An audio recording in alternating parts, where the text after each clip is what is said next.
नसल्ली व नसल्लिमु अला रसूलिल करीम अम्मा बाद फ़अऊज़ु बिल्लाहि मिनश शैतानिर रजीम बिस्मिल्लाहिर रहमानिर रहीम जाअल हक़्क़ु व ज़हक़ल बातिल इन्नल बातिल काना ज़हूक़ा आमनतु बिल्लाहि सदक़ल्लाहु मौलानाल अज़ीम व बल्लगना रसूलहुन नबिय्युल करीम इन्नल्लाहा व मलाइकतहु युसल्लूना अलन नबी या अय्युहल्लज़ीना आमनू सल्लु अलैहि व सल्लिमू तस्लीमा अस्सलातु वस्सलामु अलैका या सय्यदी या रसूलल्लाह। सब दोस्त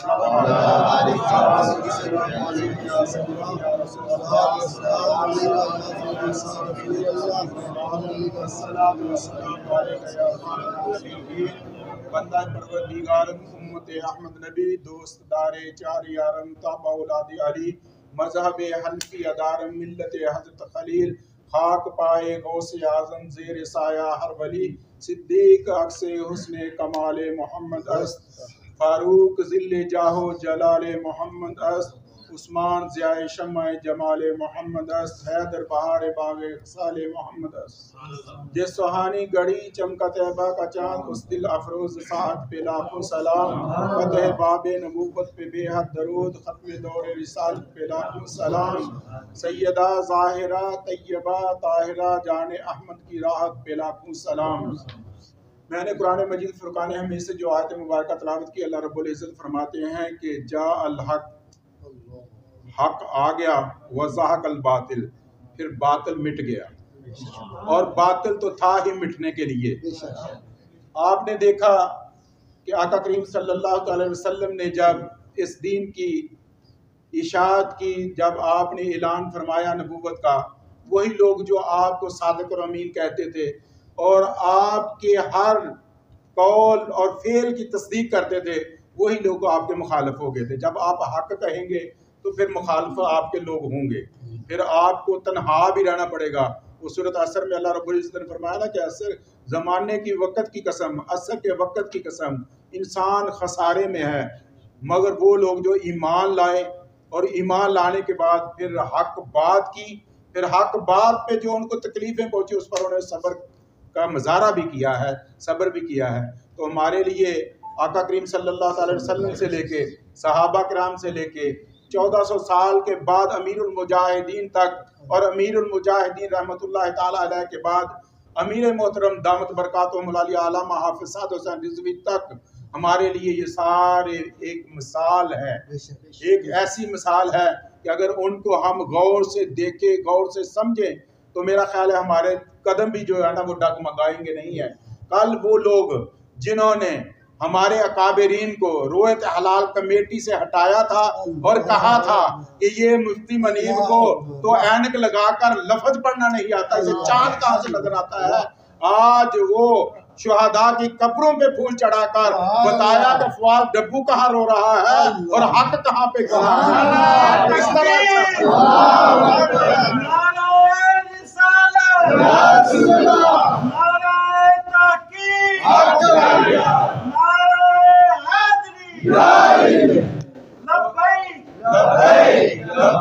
या रसूल अल्लाह लब्बैक लब्बैक लब्बैक या रसूल अल्लाह लब्बैक लब्बैक लब्बैक या रसूल जिंदाबाद जिंदाबाद जिंदाबाद जिंदाबाद। तो ये यही है जो इजहार है हक का, कि हक किस तरह बातिल को मिटाकर वो अपना इजहार करता है और दुनिया को दिखाता है कि हक वाले ये हैं। हक जब सब्र हक बात करते हैं फिर उनको तकलीफें आती हैं, और जमाने ने उनको तकलीफें नहीं दी, जमाने ने तो पूरे आशिकाने मुस्तफ़ा को तकलीफें दी थी। जिनके हाथ में पावर थी उन्होंने कहा कि इनको कलादम करार देंगे, और वही फवाद डब्बू वो मीडिया पे आकर कह रहा था खादम हुसैन रिजवी साहब को लाहौर के फलां थाने में चार्ज कर दिया गया है, और आज वही कह रहे हैं कि हमारे घरों की चादर और चारदीवारी का तकद्दस पमाल किया जा रहा है। तो फिर ये बता, मेरे कायद ने तो यही कहा था, ए अल्लाह तुमने हमें मौत तो देनी है लेकिन फ्रांस के यारों का अंजाम हमें दिखाकर मौत देनी है। तो आज देखा ना हमने फ्रांस के यारों का अंजाम क्या हुआ है। यही है, बातिल इस तरह ही मिटता है। आज हमने देखा है कि वो बैठकर कह रहा है घर में बैठकर कि आज इमरान तन्हा हो गया है, इमरान का किसी को फोन करके भी राब्ता नहीं कर सकता, सारे छुपे पड़े हैं, सबके फोन बंद है और मेरा इंटरनेट भी बंद कर दिया है। तुम तो ये कहते थे ये थोड़ा सा तबका है, हम इसको मिटा देंगे। और फिर हक जिसके लिए अल्लाह रब्बुल इज्जत ने फरमाया है कि जब हक आ जाता है बातिल मिटा दिया जाता है और मिट जाता है। और बातिल कैसे मिटा है और हक किस तरह वाज़िया हो गया है। हक इस तरह वाज़िया हो गया है कि मुफ्ती मनीब साहब को बुलाकर अल्लाह ने वो अपनी ये जो अनामात की है बरसात है हमारी तहरीक लब्बैक के ऊपर, अकाबिरीन को इस तरह ऊपर बैठा के और उनको आशिकाने मुस्तफ़ा को कराची से पाकिस्तान बचाओ मार्च की शक्ल में दुनिया को दिखाया कि ये देखो ये हक किस तरह उजागर हुआ है और बातिल किस तरह मिटा दिया है। दिन वही है, वक्त बदल के आता है, दिन बदल के आते हैं। दिल का अय्याम नुदाविलुहा, इस तरह अल्लाह ताला दिनों को बदलता है। देखा किस तरह दिन बदले, वही लोग जो ताकत में थे वो नशे में थे, पावर में थे। आज तो ये भी ना सोचना कि ये पावर यार हमें वोट तो मिलते हैं, सीटें नहीं मिलती हैं। वो सारा निज़ाम इंशाल्लाह बहुत जल्द बदलने वाला है, निज़ाम मुस्तफ़ा आने वाला है। अभी तक जो लोग कोशिश कर रहे हैं, क्योंकि कुछ चीज़ें होती हैं वो सबके सामने करने वाले नहीं होती हैं, ठीक है। बहुत कुछ अभी तक वो हमें जो है ना ऑफर कर चुके हैं, लेकिन हम उन ऑफरों को कोई बता ये वीडियो को जो मैं बोल रहा हूँ ना, इनको वीडियो बना के ना वायरल करें, ठीक है। ये चीज़ें हमारे बीच में है, ठीक है। तो बहुत सी ऑफरें हमें अभी तक आ चुकी हैं, इससे पहले भी आ चुकी हैं, 18 के इलेक्शन में भी आ चुकी हैं। लेकिन अगर हम उन चीज़ों पर सुदागरी कर लेते, बाबा जी सरकार ने फरमाया था ना कि हम आए जरूर हैं, इलेक्शन में आए जरूर हैं, लेकिन सुदागरी के लिए नहीं आए हैं। सुदागरी के लिए तो पहले भी बहुत मौजूद थे।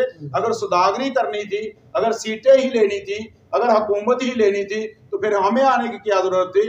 पहले भी बहुत से दीन के नाम पे तो लोग मौजूद हैं। फरमाया कि हम सिर्फ एक ही बात चाहते हैं, नबी करीम सल्लल्लाहु अलैहि वसल्लम का दीन तख्त पे चाहते हैं। और नबी करीम सल्लल्लाहु अलैहि वसल्लम के दीन को तख्त पे आने के लिए अभी राह बड़ी हमवार है। अल्हम्दुलिल्लाह जो सख्तियों के दिन थे, जो मुश्किलात के दिन थे, वो कट गए हैं। लेकिन इसका मतलब ये नहीं है कि आप सुस्त हो जाएं और सुस्त रवि का शिकार हो जाएं। आपने पहले से ज्यादा वर्क करना है, पहले से ज्यादा अपने अंदर इस्तेकामत पैदा करनी है, आपने आपको पहले से ज्यादा एक्टिव करना है। और सिर्फ खुद ही नहीं, आप जिस मैं पहले भी यही बार बार कहता हूँ कि हम यहाँ काम जरूर करते हैं। यहाँ काम करने का मकसद क्या है? मिसाल के तौर पे मैं हूँ तो मेरे साथ एक खानदान जुड़ा है, आगे मेरे दोस्त अहबाब हैं उनके खानदान जुड़े हैं। हम अगर एक बंदे को भी अपने साथ मिलाते हैं तो मतलब कि उनके साथ 4-5 फैमिलियां, 4-5 खानदान जुड़ जाते हैं, जिसकी वजह से हमें तहरीक को हमारी को फायदा होता है। लेकिन असल मकसद जो ये है कि आपने अपने इलाके की कैबिनेट के साथ राब्ते में रहना है, वहाँ के मामलात को भी बखूबी देखना है, गौर से देखना है। ये नहीं कहना है कि यार हमारे पास ओहदा नहीं है, हम तो एक आम आदमी, हम क्या कर सकते हैं, ये वो नहीं है। बाबा जी सरकार ने फरमाया कि एक छोटे अदना से कारकुन से लेकर एक अमीर तक भी हर बंदा वो बराबरी के लेवल पे है यहाँ इस तारीख में। ना यहाँ साहबजादों की कोई औकात है, ना हसीयत है, और ना किसी ये कि किसी ओहदेदार की। हाँ, निज़ाम को चलाने के लिए सिस्टम जरूर है, लेकिन ये नहीं है। आपने देखा है ना, एक छोटा सा बच्चा जो पेशावर से जाता है और पेशावर से जाकर वो अपने मालिक के अंगेस्ट जाता है, मालिक बाबा जी खादिम हुसैन रिजवी साहब की तस्वीर को फाड़ता है, और वो इसी गुस्से में वो कहता है कि अभी मैं वो रसालत उसमें पाकिस्तान बचाओ मार्च में जाऊंगा, साथ रिजवी साहब के साथ जाऊंगा।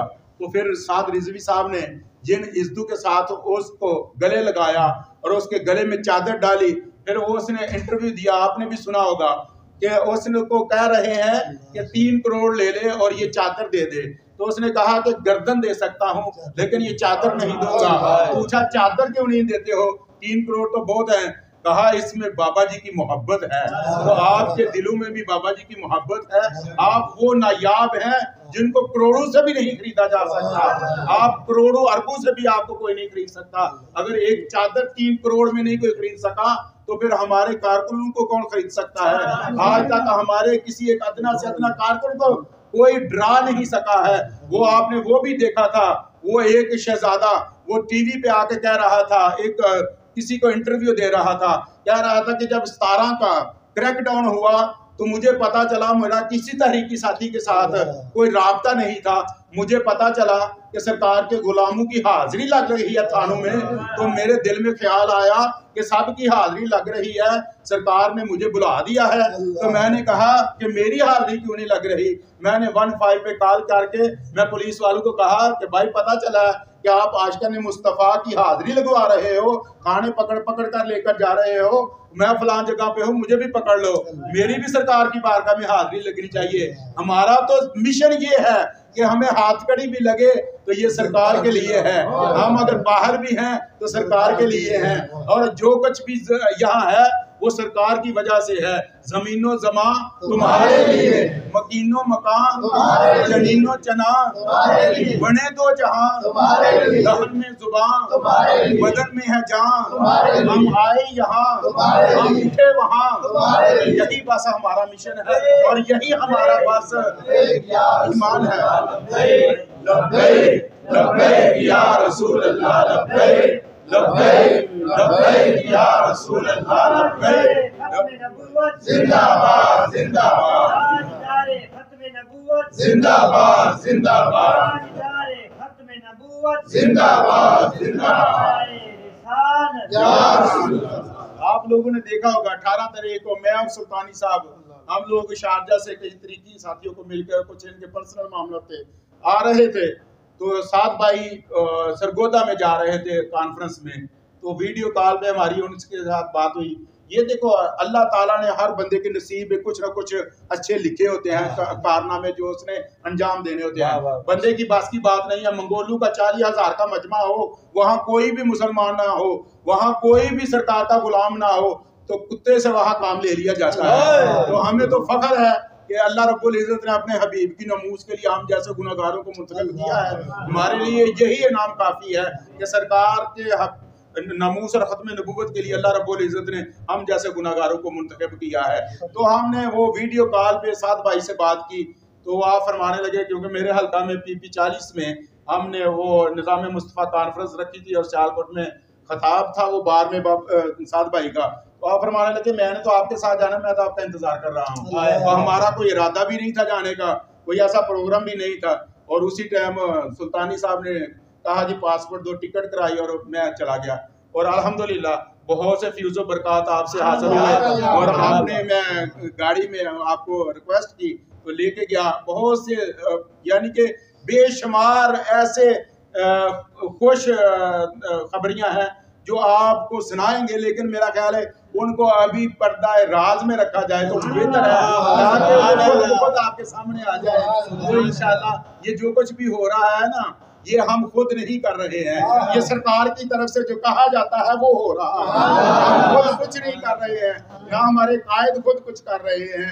बाबा जी सरकार भी फरमाते थे ना कि अगर नवाज शरीफ वहाँ बड़बड़ कर रहा है ना, बाहर बैठकर फौज के खिलाफ कर रहा है, अदलिया के खिलाफ कर रहा है, तो ये भी बड़बड़ कर दे, ये भी बता दे कि तुमको किसने कहा था मुमताज कादरी को फट्टे लगाने के लिए, तो फिर हम भी बता देंगे कि फैजाबाद हमको किसने भेजा था, हम भी बता देंगे कि फैजाबाद हमको किसने भेजा था।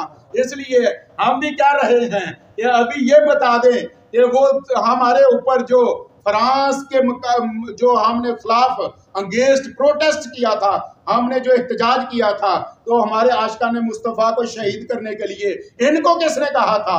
अगर ये बता देंगे तो फिर हम भी बता देंगे कि हम क्यों पाकिस्तान बचाओ मार्च लेकर, फिर हम भी बताएंगे कि पाकिस्तान बचाओ मार्च हम क्यों लेकर निकले हैं। इसलिए ये वो राज हैं जो हर किसी को बताए नहीं जाते, क्योंकि मियां मोहम्मद बख्श साहब फरमाते हैं ना कि आमा खासा दी गल आमा अगे मोरे कदे ना करिए, दोती खीर पका मोहम्मद कुत्ते आगे कदे ना रखिए। वो कुत्ते आगे रखने वाली गल है, आम लोगों के अगे गल करनी है, तो सारे खास ने खासा दे अगे गल की जाती है, लेकिन ओदे वास्ते भी हले थोड़ा इंतजार की जरूरत है। इंशाअल्लाह बहुत जल्द खुशखबरियां ने और बहुत बढ़िया बढ़िया खुशखबरियां ने पाकिस्तान में निज़ाम मुस्तफ़ा देखने को मिलने वाले हैं इंशाअल्लाह। ये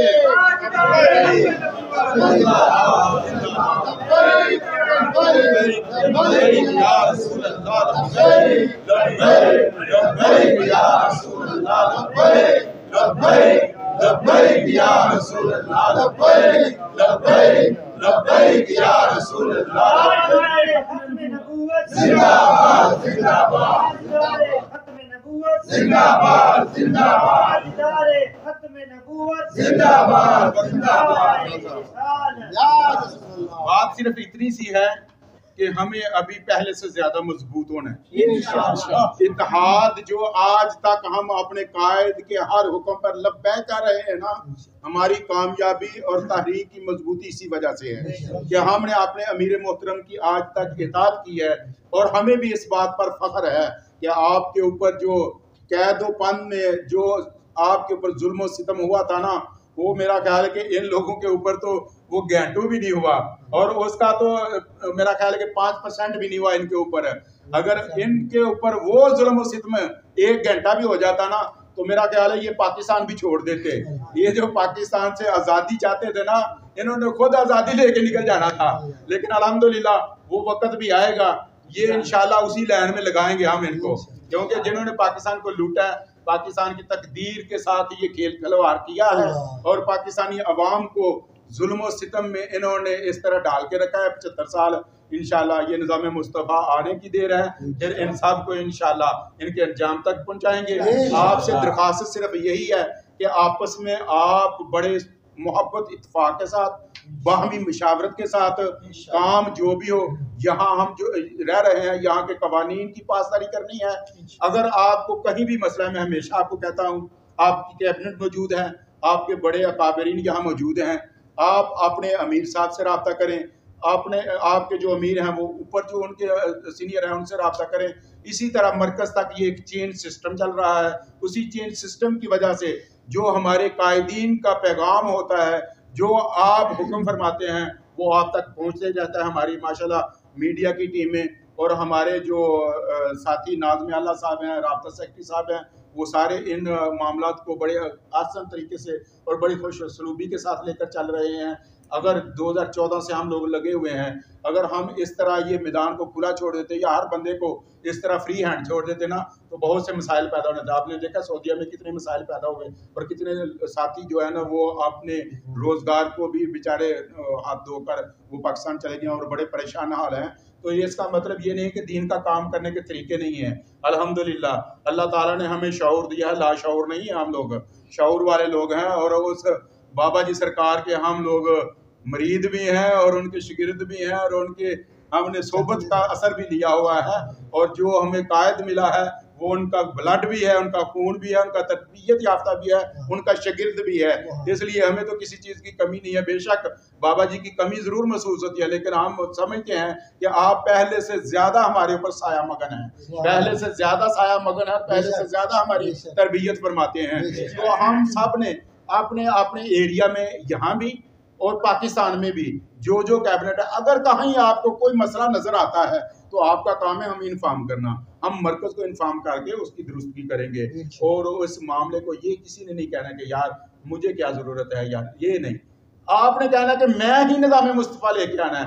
जब आपके अंदर ये जज्बा होगा ना कि मैं ही निज़ाम मुस्तफ़ा लेके आना है, तो ये निज़ाम मुस्तफ़ा फिर ही आना है। और इंशाल्लाह आप देख रहे हैं ना, पहले कितना तहरीक को दबाया गया, ये किसी के दबने से दबी है, ये किसी के झुकाने से झुकी है, या किसी के खरीदने से ये खरीदे गए हैं। बिके भी नहीं है, झुके भी नहीं है, और डट के मैदान में खड़े हैं। और इंशाअल्लाह पहले दिन से लेके आज तक मौक़िफ़ भी वही है और इस्तिकामत भी वही है। और इंशाअल्लाह ये तासुबह क़यामत इसी तरह इस्तिकामत रहेगी, क्योंकि जब तक हम अपनी ज़ातों के लिए नहीं निकले ना, तो हमें रसवा कोई नहीं कर सकता। हमें इंशाल्लाह अल्लाह और उसका रसूल इज्जतों से नवाजेगा और इज्जतों से नवाज रहा है। और इंशाल्लाह तहरीक दिन ब दिन इतनी ज़्यादा पावर में आ रही है कि अभी यकीन जाने पहले दफ़ा जब इलेक्शन था तो हम लोग खुद ढूंढते थे कि यार कोई थोड़ा पावरफुल आदमी जो है ना इलेक्शन के लिए मिल जाए। अभी इतने बंदे हैं कि अभी टिकट के लिए मसला है कि यार ये फलां बंदा तो यार पुराना कारकुन भी है, पुराना वर्कर भी है और इसके पास पोजीशन भी है। ये नया जो आया है यार ये सियासी बसीरत भी रखता है और इसके पास पैसा भी है, इसका अपना बैंक वोट बैंक भी है। तो ये सारी चीज़ें अभी इतनी ज़्यादा है कि तहरीक की पावर अल्हम्दुलिल्लाह देकर सारे अपनी अपनी जगह वो बुखलाहट का जो है ना शिकार हैं और वो दिन रात उनकी नींदें हराम हैं। जो कुछ भी वो कहें टीवी पे बैठ के, लेकिन हकीकत यही है कि वो बेबस हो चुके हैं तहरीक के सामने। इस निज़ाम मुस्तफ़ा की तहरीक के सामने ये सारा जितना भी लिबरलिज्म था ना, वो अपने अंजाम को पहुंच चुका है। अभी बस चंद लम्हों की, चंद दिनों की बात है और फिर इंशाल्लाह पाकिस्तान में निज़ाम मुस्तफ़ा का इंशाल्लाह सरकारी टीवी पे ऐलान होगा कि पाकिस्तान में निज़ाम मुस्तफ़ा का राइज हो गया। इंशाल्लाह फिर हम फ़लस्तीन को भी आज़ाद करवाएंगे, कश्मीर को भी आज़ाद करवाएंगे। इंशाल्लाह पूरे जहाँ जहाँ मुसलमान खस्ता हाल हैं और उनके साथ जुल्म सितम हो रहा है, इंशाल्लाह वो उस चक्की से हम उनको निकालेंगे। हमारे कायद का ये वादा है कि इंशाल्लाह एक जुम्मा हम आपको बैतुल मुक़द्दस में अल्लाह ताला से दुआ है मालिक हमें यही जज्बों के साथ सरकार की नमूज़ खत्म नबूवत पर पहरेदारी के लिए इस्तिकामत अता फरमाए और इसी काज पर काम करते हुए अल्लाह ताला हम सबको शहादत की मौत अता फरमाए और बाबा जी सरकार के मिशन को पाया तकमील तक पहुंचाने के लिए अल्लाह ताला हमें अपना किरदार अदा करने की तौफीक अता फरमाए। व आखिर दावाना अल्हम्दुलिल्लाहि रब्बिल आलमीन।